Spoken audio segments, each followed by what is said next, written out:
সাহিত্য সভাৰ ৬৪ সংখ্যক অধিৱেশন ওদালগুৰি জিলাৰ ডিমাকুচি দৈমুনগৰত অনুষ্ঠিত ৬৪ সংখ্যক অধিৱেশনৰ আজি দ্বিতীয় দিনাও উদুলি মুদুলি পৰিৱেশে বিৰাজ কৰিছে। দিনৰ ১১ বছৰৰ পৰা অনুষ্ঠিত আলোচনা চক্ৰ অসম বিধানসভাৰ অধ্যক্ষ তথা আদৰণি সমিতিৰ সভাপতি বিশ্বজিৎ দৈমাৰীয়ে উদ্বোধন কৰাৰ লগতে সঞ্চালনা কৰে বড়ো সাহিত্য সভাৰ সভাপতি ডক্টৰ শৰৎ নাৰ্জাৰীয়ে।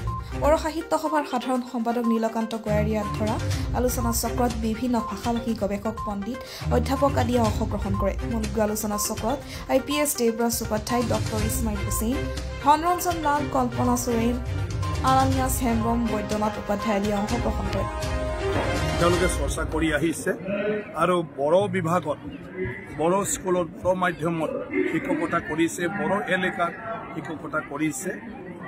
তেনেকুৱা ব্যক্তিসকলে আজি ইয়াত আহিছে আৰু তেওঁলোকৰ যিটো বড়ো ভাষাৰ ওপৰত বড়ো ভাষাৰ মানদণ্ডটো কিমান আৰু তেওঁলোকৰ অনুভৱটো কি এই বিষয়ে আজি সেই ছেশ্যনটোত তেওঁলোকে অৱগত কৰি আছে, ভাষণ দি আছে যে বড়ো ভাষা সাহিত্যত আৰু অন্য ভাষা সাহিত্যৰ নিচিনাকৈ যদি আমি আগবাঢ়ি যাব লাগে, অন্য লোকসকলেও বড়ো ভাষা সাহিত্য কেনেকৈ শিকিব পাৰে, হ'ব পাৰে, অধ্যয়ন কৰিব পাৰে, তাৰ কাৰণে কি কি কৰিব লাগিব সেইবোৰ তেখেতসকলে পৰামৰ্শ দি আছে তেখেতসকলৰ ভাষণৰ জৰিয়তে।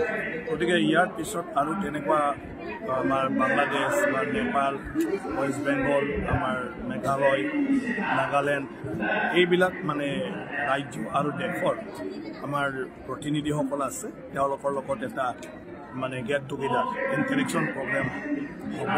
তাৰপিছত আমাৰ ছভিনিয়াৰ আৰু অন্যান্য কিতাপ উন্মোচনৰ কাৰ্যসূচীও আছে আৰু ছেমিনাৰো আছে। গতিকে এনেকুৱা ধৰণৰ আজি গোটেই দিনটো ৰাতিলৈকে যাই থাকিব। তাৰপিছত বড়ো সাহিত্য সভাৰ প্ৰতিনিধি সভাৰ মিটিং সন্ধিয়া হৈ যাব। অহাকালি কাৰ্যসূচী তেনেকৈ প্ৰায় ৫টা না কি মানে আমাৰ বিভিন্ন ছাবজেক্টৰ ওপৰত ইয়াত মানে ছেমিনাৰ আছে, মানে গেট টুগেডাৰো আছে। গতিকে অহাকালি দিনটো তেনেকুৱা কাৰ্যসূচী ২-৩টা ঠাইত চলি থাকিব। বাকীটো সাহিত্য সভা হিচাপে এক্সিবিশ্যন অন্যান্যবিলাকতো চলি আছে। তাত বিভিন্ন বিভাগৰ পৰাও এক্সিবিশ্যন, তাতে আপোনাৰ বিভিন্ন শ্ব'বিলাক চলি আছে, ট্ৰেড ফেয়াৰ আছে, এইবিলাকো মানুহে আহিছে, বেপাৰ বাণিজ্য সেইটোৰ ওপৰতো।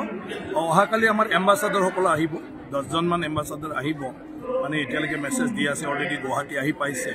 গতিকে তেওঁলোকে লোকেলৰ লগত ইণ্টাৰেকশ্যন কৰিব আৰু সাহিত্য সভা চাব।